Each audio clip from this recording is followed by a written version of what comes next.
Remember that the derivative of e to the x is e to the x. So the integral of e to the x dx will be e to the x plus c. And the integral of e to the u times the derivative of u du will equal e to the u plus c. We use substitution when the power of e is anything other than x. To do this, we let u equal whatever the power is on e, just the power. Then this makes du equal the derivative of the power times dx. We're going to practice finding the indefinite integrals involving e, and our first one is the integral of 7e to the x dx. Remember that when you have a coefficient, you can pull that out in front of the integral sign. So that would be the same as having 7 times the integral of e to the x dx. Well, we keep that coefficient, and the integral of e to the x is e to the x, and don't forget plus c. On our second example, we have the integral of e to the t squared times 2t dt. You would not absolutely have to do substitution on this problem, but just to show you how substitution works, when your power of e is not plain old x, you let u equal that power. So u would be t squared. This means that du equals 2t dt, which is exactly what we have in our problem. So using the substitution technique, we can rewrite our integral as e to the u, and then replace the 2t dt with what it's equal to, du. So it'll be e to the u du. Now we know that that integral just equals e to the u plus c, but we can't leave it with u in it. We have to put back the original power, so it's e to the t squared plus c. On example 3, we have the integral of 900 times e to the 0.3x power dx. First, we're going to let u equal our power, which is 0.3x. This means then du is 0.3 dx. When I look at my problem, I do not have a 0.3 in my problem. I have a 900. So like we learned before when we were doing substitution, when you have a number that doesn't work, it's not what you need, pull it all the way out front. Then we're going to keep our e to the 0.3x. We are going to force in a 0.3 in front of the dx so that we have what we need for du. The problem is we need to offset that by its reciprocal. What you need to remember is that 0.3 is equal to 3/10. So its reciprocal will be 10/3, and that's what we need to offset by out front. So now we have taken our original problem times a1, and it's equal to what we started with, but looks different. If we clean up those two numbers that are out front, we now have 3,000 times the integral of e, and we can take out the 0.3x and replace it with the u, and then du equals 0.3 dx, so we'll have e to the u du. Anytime you get to the point where you just have e to the variable, now you do your integration. So we're going to have 3,000 e to the u plus c. Put back what u was originally, so we'll have 3,000 e to the 0.3x plus c. On example 4, we have the integral of t times e to the negative t squared power dt. It might be helpful if we first rewrite this and put the e in the front and then make it times t dt. Now let your u equal the power of e, which is negative t squared. This then makes du equal to negative 2t dt. And when we look at our problem, we have e to the negative t squared. We only have a 1t dt, so we need to force in negative 2t dt, and then offset the negative 2 with its reciprocal of negative 1/2. Now we are ready to do our substitution. We'll have negative 1/2, the integral of e to the u, and then the negative 2t dt is exactly du, so we're going to replace all of that with just du.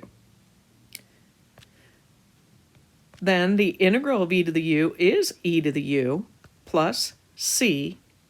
We can't leave it with u in the answer, so we're going to replace u with what it was originally, negative t squared plus c. On example 5, we have the integral of e to the 2x power times the quantity of 1 plus e to the 2x power being raised to the third dx. This is going to be a slightly different type of problem because we have a quantity to a power. So the first thing I'm going to do is reorder this just to help you see it a little bit. I'm going to put the quantity to the power out front and then put the e to the 2x dx at the end. In looking at this now, hopefully what you see is that we have a quantity to a power. So this goes back to being like the problems in the last section. In this case, we're going to let u equal the inside of the quantity. So u will equal 1 plus e to the 2x. This would make du, the derivative of 1 equals 0, and the derivative of the e to the 2x will be e to the 2x times the derivative of the power, which is 2 dx. If you look at our ending part of our original problem, we have e to the 2x times 1 dx. We are going to have to force in the 2. That means we're going to have to offset out front with a 1/2. Our quantity right now is going to stay the same. Then we're going to have our e to the 2x with the forced in 2 dx. We're ready for our substitution. So we will have 1/2 times the integral of u to the third, and then all of the e to the 2x times 2 dx equals du.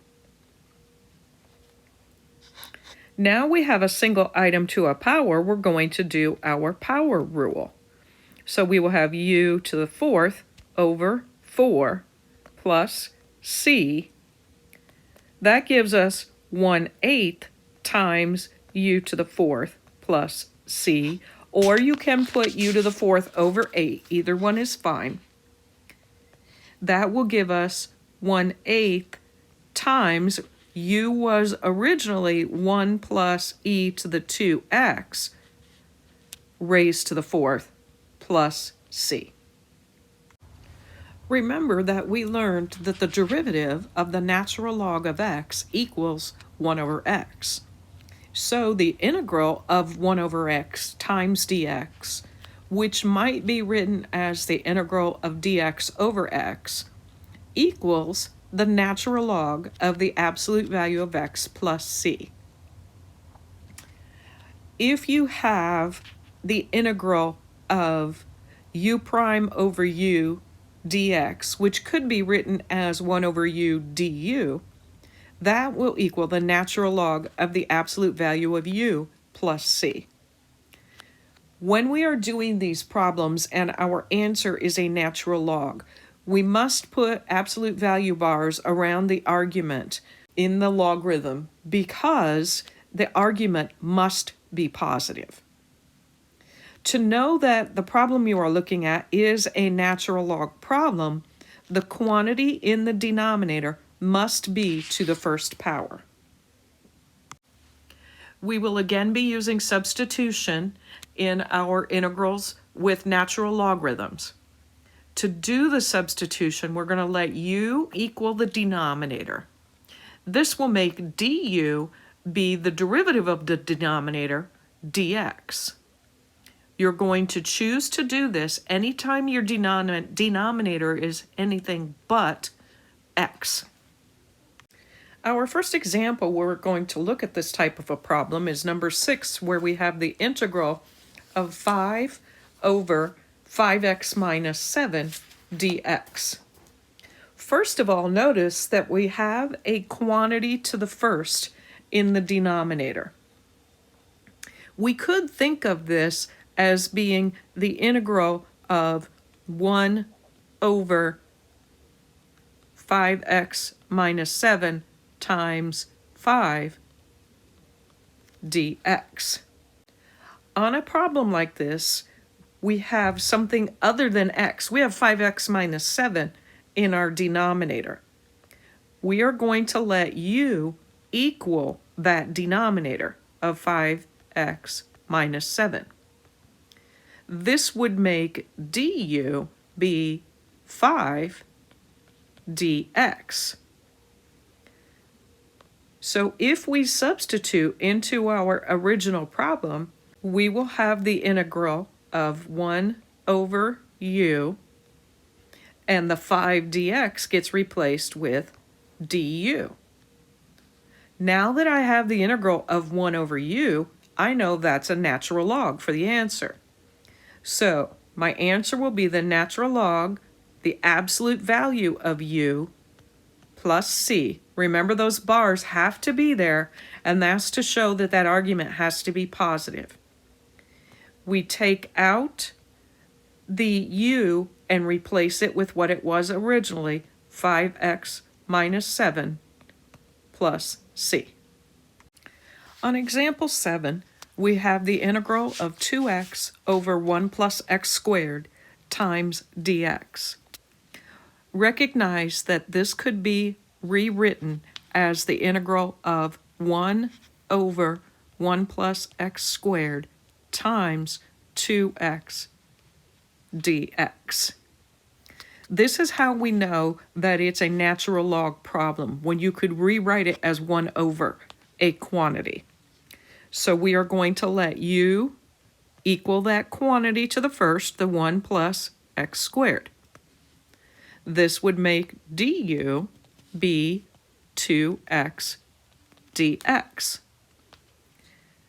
Substituting into our integral, we will have the integral of 1 over u du, which is the natural log of the absolute value of u plus c. Replace your u with what it was originally, so we have the natural log of 1 plus x squared plus c. On example 8, we have the integral of 1 over 5x plus 4 dx. This one's already in the 1 over quantity format, so we can jump straight to letting u equal that quantity to the first, 5x plus 4, which makes du be 5 dx. In our problem, we don't have 5 dx. So we're going to force that in. The fraction's going to stay the same, 1 over the 5x plus 4. We're going to make it times 5 dx, forcing in the 5, which we have to offset with its reciprocal, 1/5. Now we have what we need for substitution. Keep your 1/5. You'll have the integral of 1 over u, and the 5 dx is exactly du. So keep your 1/5. The integral of 1 over u is the natural log of the absolute value of u, plus c. Take the u out and put what it was originally, so we'll have 1/5 the natural log of 5x plus 4 plus c. On number 9, we have the integral of 8x cubed over 3x to the 4th plus 7, and all of that's times dx. It might help you if you always start out by writing your fraction as 1 over the denominator, and then make it times the numerator, 8x cubed dx. This can help you see what your u and du are more distinctly.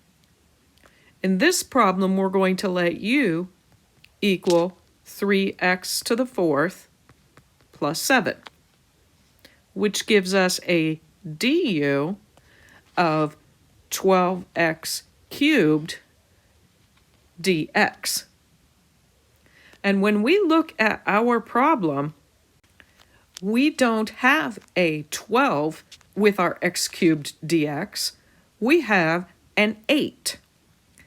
So that item that we don't want there, that 8, we're going to pull it all the way out front, just like we learned before. We're going to leave our fraction alone as 1 over 3x to the 4th plus 7. And then we're going to force in the number that we want, a 12x cubed dx, which means we have to offset out front with 1/12, the reciprocal. 8 over 12 simplifies to be 2/3 the integral of 1 over u, and the 12x cubed dx is du. We're going to keep our coefficient of 2/3. The integral of 1 over u is the natural log of the absolute value of u plus c. Replace the u with what it was originally, so you have 2/3 natural log the absolute value of 3x to the 4th plus 7 plus c.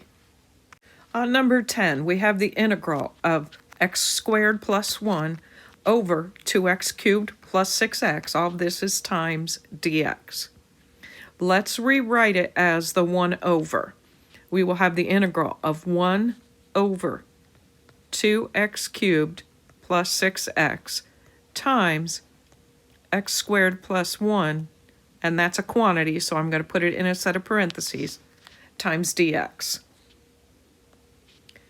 In this case, our u will be our denominator of 2x cubed plus 6x, which would give us a du of 6x squared plus 6 dx.